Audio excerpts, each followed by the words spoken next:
thank you for having us on the farm Yeah. first. And can you introduce yourself and tell us what brought you into organic farming?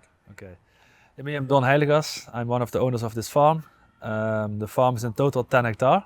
We started, or not me, but the founder started 40 years ago with growing conventional tomatoes. In 1997, we changed from conventional to organic. We started with 1.5 hectare around that. And then in 2000 we expanded the company with 3 hectare. In 2001 we expanded with 3 hectares more. And in 2010 with 4 hectares. In total the company is now 10 hectares. We grow on 5 hectares tomatoes, 5 hectare peppers. And then in small areas we grow the eggplant and the cucumbers. What motivated the switch to organic farming? It was more for the environment. So they were conventional growers and they were thinking more about the planet, everything was going on right now, and also then, like in 1997, and then they changed it to organic. Okay, to protect the environment, that was their motivation. Yeah. And you personally, were you attracted specifically to organic farming? Yeah, so I was working here when I was 13 as a student. I started here on the weekends and in the holidays. And then in 2018 I started here as a grower, but before I studied marketing and communication, so I did totally something different. But I was really interested in how you grow the fruits and also with the soil and everything. So it was not direct my how you say it, head thing, but I really like it now how you grow organic, because it's difficult, it's harder, but it's also nice to do something for the environment, for the planet, and like that. So you told us what you're cultivating. What volume do you produce? How many employees do you have? So we got around 50 till 60 employees on contract, so steady contract. Then we got around 50, 60 people from, how do you call them? Sorry? Yeah, seasonal workers, so 50 till 60 seasonal workers. And then we got around 60 to 70 students who are working on the weekends and doing holidays. Okay, so I see there's a lot. There's a lot of people working to harvest. So when it comes to choosing the seeds you are using, what influences your choice? Yeah, so we got we use the rootstocks and the cultivars.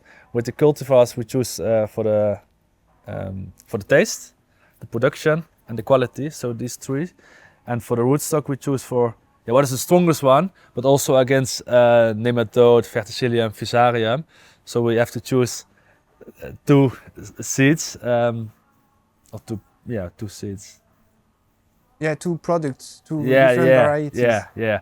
Like conventional, they normally choose just one, and you got the rootstock and the cultivar is the same plant, but we graft them. You need 1 rootstock and 1 cultivar, so we can choose the cultivar different from the rootstock. For the rootstock, you want strong rootstock for to put the elements up to the plant, but also a strong one against everything in the ground, so nematode, verticillium, and fusarium, that kind of things. And that comes from the fact that you are growing organic.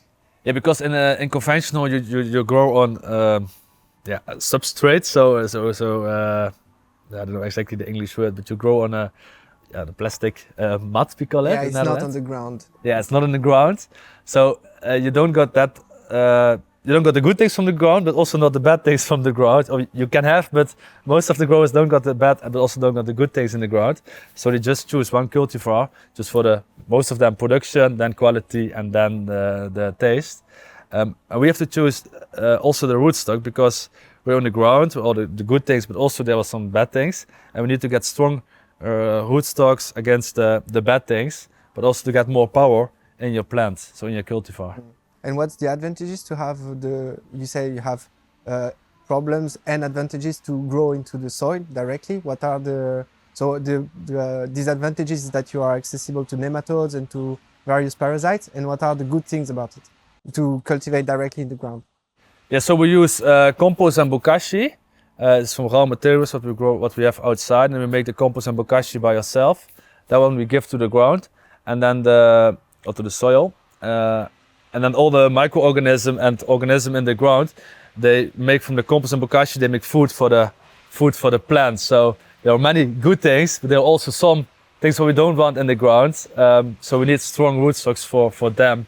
But you see the last years that I think we know 1 or 2% what's going on the ground, and we think that we know more than enough now. But I think we just know 1 or 2% of what's going on the ground.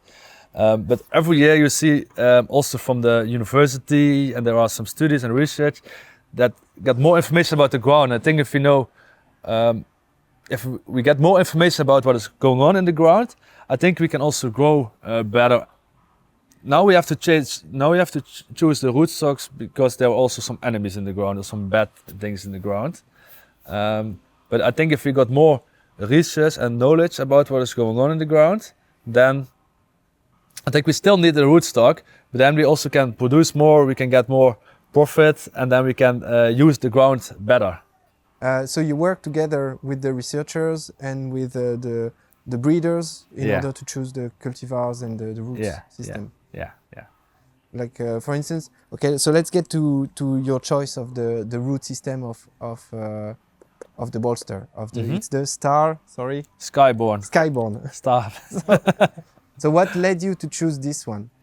Okay, so there are many seed companies in Netherlands, and we choose almost all of them who got rootstocks. We choose them, and then we put like 10 or 20 plants in our greenhouse, and then we follow them the whole year. So we check the production, we check the food quality, we check the taste, and also the fruit rate. And the end of the season we check the roots, like the nematode, the visual nematode. And then Skyborn was for us the best one because we had some nematode, and that one was really strong against nematodes. So that was 2 years. I think for now 3 years we got that rootstock now in the whole greenhouse. Okay. So that's the decision why we choose for the and how we choose for the Skyborn. So I saw that you were with a group of colleagues this morning. What was happening? Yeah, so we are with 4 growers in the Netherlands. We are by Harvest House Corporation, and once in the week we visit one of the greenhouses, and then we discuss about how are the plants with the leaves and what to do with the climate. But also we discuss about the varieties, what is going on in the ground, what we have to add, what we have to to compare with each other. Do you exchange and you cooperate? Yeah. So we exchange our knowledge, and then Okay, that helps you in your daily activity too. Yeah. So how do you think your farm will evolve in the next years and eventually on the longer term?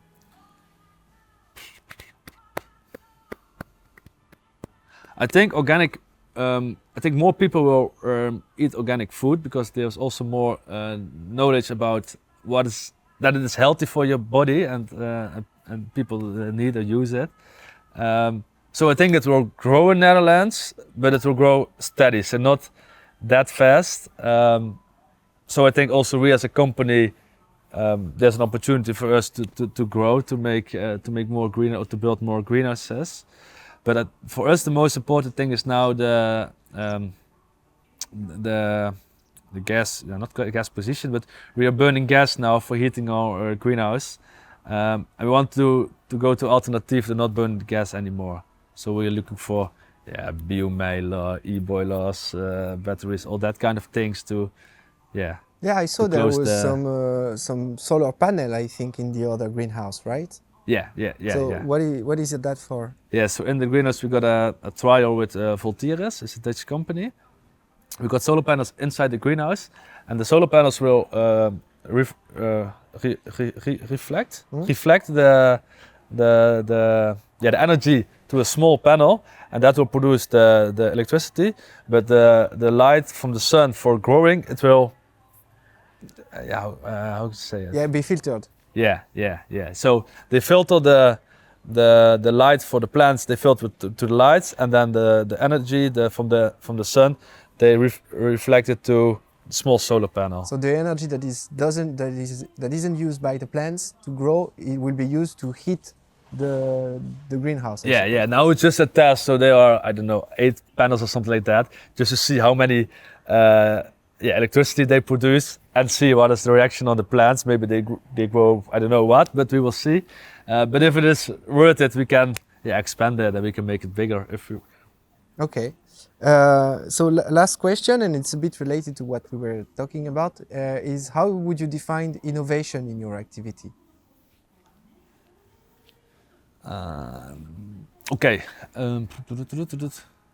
Yeah, so innovation, I think in greenhouses is, especially organic greenhouses, is really a big word or thing, because you got we follow the conventional growers, are not following them, but with the greenhouses and everything, there's many research in conventional greenhouses, so we follow that one with our greenhouses, the big greenhouses with double share, but the heating and water system and all that kind of things. But I think also in organic last years, there's changing a lot of things with especially with the rootstocks. There were new varieties, better varieties. What is also better for us and better for our result. And in the ground, every year you will read new articles and interesting things. So I think also next year's there's more knowledge and more research about it, so we can use that information to get a higher production, better quality, or better taste.